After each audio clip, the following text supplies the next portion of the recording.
You got Leon D here, and we're going to talk about food. I'm not an expert on anything to do with food, but I've been around a long time, and I am a professional barbecuologist. I know food. I know what I like. I know what I don't like. I know a lot of things that you may not like. That's the intro for Leon D. Let's get it on. Yeah, this is your boy Leon D. I'm back on the air. I want to talk about something that a lot of people make a mistake on. I want to talk about it because people don't know they're making a mistake when they make it. They really believe they're doing something good, and they're not. Let's talk about something that you know people don't really get. If you burn your food, don't try and call me and tell me you charred your food. Charred and burned and seared are different things. So I had a friend call me over, and he wanted to make some burnt ends. And burnt ends is what he made. He burnt the hell out of them. They were all black. They were burnt. He didn't understand that burnt ends is when you take a brisket, you cut off the point, and you cut it in little cubes, and you really just darken it. Put a little high heat for a couple minutes, and you're done. You don't leave it there and you burn it so it's like rubber or it's like a brick. But then I noticed that everything he cooked was just like that, burnt. Now, when you blacken something, all you doing is you're searing it for a couple of seconds, and you just blackening the seasoning, not the actual meat, just the seasoning. Well, he blacked the whole damn piece of meat. And people, don't think that you can cook something you have never cooked before, because some meats are very expensive and they take a lot of love and care to get them perfect. Some meats are like that. You just gotta take your time. If you do slow cook like I do, you just can't rush the process. But let's go back to everything he cooked, he burnt. And then he told me that's how he learned how to cook. I said, you didn't learn how to cook if everything you cook is burnt. You learn how to start a fire. That's what you did. And you throw everything into the fire. If you go above 300 degrees and maybe 350, you are no longer slow cooking. You are fast cooking. That is no different than using your stove or range in your house. It's no different. You have to take your time and get it right. But don't go there thinking that you're going to do it right the first time. So, my advice to you, the first time you start and you try new things, don't have people over your house. Do not have them over there. Do it by yourself and try it out with you and your family. Try it out with them because they love you. And they won't be as brutally honest as I will be.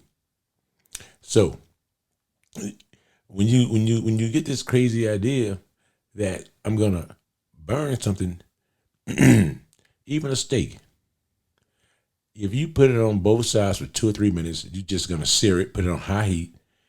You got steak medium, because it's gonna cook a little bit after you take it off. But you got to pay attention to it. Any good cook or good smoker or barbecuologist is going to tell you, you got to pay attention to it. If you don't, you are really going to ruin whatever it is you're trying to cook. You are going to ruin that. And most of you do ruin stuff all the time. That's why when I was perfecting my craft of slow cooking, I bought a lot of meat. I tried a lot of different things, and I did it by myself, home by myself. I didn't want anybody trying it out or seeing me fail. So when you came around, you said, hey, you're very good at this. Yes, I am. But I spent a lot of money and time, perfecting my craft. I didn't just go buy a brisket, that weighed 20 pounds and then cut any of the fat off and said, here you go. And some people like a mouthful of fat. I'm not one of them, but you know who you are, especially down south. Fat, y'all call that just extra flavor. No, I call that rushing to your death. You're rushing to your death. You're going to get there. We all going to get there. I'm just not going to rush. Now, saying that, when you go there and you want to try these new things, by all means, try them, but try them by yourself. But burnt means that you cannot control your fire. I know people who burnt ribs. How in the hell you burn ribs? I look at the bones are all burnt. How is that possible? Because people get smokers they can't control. Now, whether you use a pellet or charcoal or wood, whatever it is you use, you got to be a master of the fire. And don't be throwing the water on your fire if it starts flaming, because guess what? The ash is now in your meat. Yeah, the ash is in your meat. So when you burn ribs and you burn other stuff, you can't control your fire and you're not paying attention. Now, when you get a charcoal or wood smoker, that's work. That's a lot of damn work. I don't have any of those anymore. Well, I got none now. I sold them all. I sold them all. What you want to get for you novices out there, get something simple. Even if you get propane. Now, propane would not give you that smoky flavor. It just can't do it. So don't tell me you smoke some meat and you use a propane gas. You didn't smoke meat. You slow cook propane. Now, I use a lot of pellet grills and smokers. I use a lot of that because you can set it and you can leave and come back and it's slow cooking. It's almost like using an oven, but adding the smoke flavor to it. Simple to use, you can't go wrong, but you should not be burning meat. It just, I don't know how you do it. I'm sure for some people it's very simple to do. For me, it's very hard to do because your pellet smoker controls your heat, controls your smoke. It controls all of that. So it's no need for you to be going crazy, with a charcoal. If you're new to it, I know you've seen your grandfather, your father, and your uncle, and everybody use these charcoal smokers and stuff. I grew up on this well, and I love open fire. I love it. But you got to have the right smoker, and you got to be able to control the fire. Because if fire touches the actual meat, it's going to burn it. That's why you spread your coals out. That's why you don't start a fire or your smoker at 1 o'clock and you got meat on there at 1:01. No. And I know a lot of you do it. You don't put frozen meat on the smoker. You just don't do it. Now, a lot of you going to say, why not? Because you're dumb. I'm just going to say it to you. You're just dumb. You don't do that. Now, you can put frozen beef on a smoker, but let the smoker get the temperature you want it to be. You don't put frozen beef on 350 degrees heat. You just don't do that. Because your center is going to be still frozen and your outside going to look perfect. And then you're going to have diseases and you're going to know why. You're not going to know why you got disease. So don't do that. Let the food thaw out. I always cook my beef at room temperature. I always cook it at room. I let the beef get to room temperature. I set it out, and then I put it on my smoker. Once my smoker is on the desired degrees I want it to be on. And that's another thing. You don't start your smoker until about 30 minutes before you want to put your food on. Take your time and do it right. Take your time and do it right. But some people want to rush the cooking process. It's a reason why they call it slow cooking, because it's slow and it's gonna take time, but you will get it perfect and you will not burn anything if you take your time. Some of you out there just burning meats all over the place, feeding it to people, and have no concept that you're getting people sick as hell.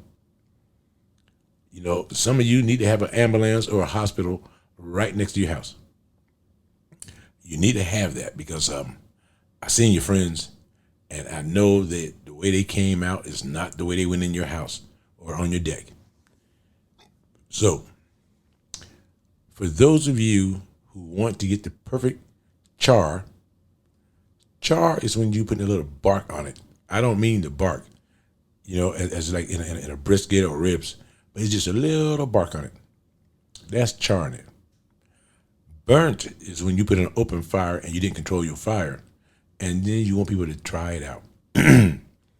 So you just don't do that. You just don't do that.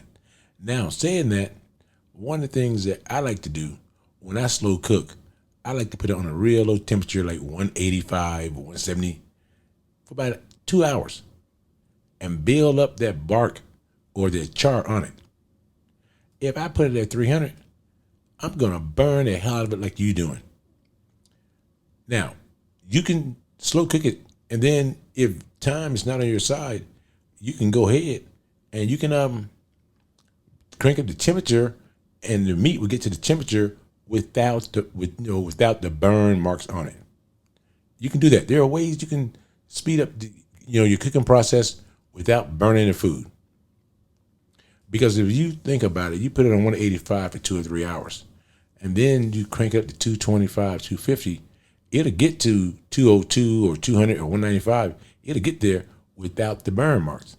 But if you take it right out of the refrigerator and crank it up to 300 degrees, because you're in a rush to do something that you should have did earlier or got somebody else to do it for you, you are going to burn that meat.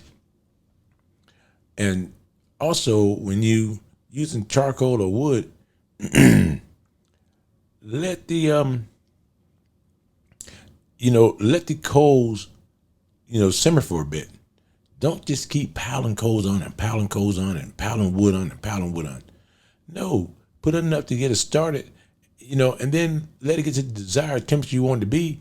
Then put on your food that's been sitting at room temperature, thawed out for a while. But you also got to season this food and stuff too. Seasoning is the key to any great tasting meat.